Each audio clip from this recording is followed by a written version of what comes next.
TDP మాజీ MLA జేసీ ప్రభాకర్ రెడ్డి ఓ కుకంసారి అంటూ ఒళ్లంతా విషనాలుకలో ఉన్న వ్యక్తి అని మండిపడ్డారు సినీ నటి మాధవీలత. జేసీ వయసుకు మాత్రమే గౌరవం ఇస్తారన్న ఆమె అసభ్య భాష కాదన్నారు. సినిమాలను నటించే వారిని వ్యభిచారాల్లో అంటూ జేసీ మాట్లాడాలని ఆమె తీవ్రంగా తప్పుపట్టారు. ఈ విషయంలో తాను భయపడే ప్రసక్తే లేదన్నారు మాధవీలత.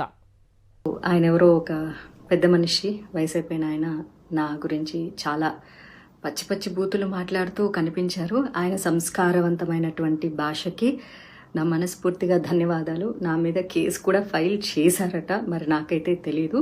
మరి తెర మీద కనిపించే వాళ్ళందరూ ప్రాస్టిట్యూట్లు అని ఆయన అన్నారు కాబట్టి దయచేసి తాడిపత్రి నుంచి ఎవరెవరైతే తెర మీద కనిపిస్తున్నారో భవిష్యత్తులో సినిమా రంగంలోకి రావాలనుకుంటున్నారో అమ్మ దయచేసి మీ అందరికీ రిక్వెస్ట్ చేస్తాను, ఎవరు రావద్దు. మీ జేసీ ప్రభాకర్ రెడ్డి గారు చెప్పినట్లు తెర మీద కనిపించే మహిళలందరూ క్యారెక్టర్లెస్గా ఉంటారు. కానీ తాడిపత్రిలో ఉండే మహిళలకు స్వేచ్ఛ కావాలి, డీజే కొట్టుకోవాలి, 1 o'clock వరకు డాన్సులు చేయాలి, స్వతంత్రం కావాలి, అన్నీ కావాలి.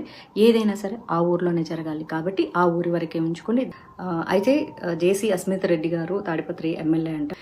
ఏదైతేనేమి జేసీ గారికి సమర్థిస్తున్నటువంటి సైకోపాత్స్ అందరికీ కూడా మనస్ఫూర్తిగా ధన్యవాదాలు. నేనైతే భయపడట్లేదు.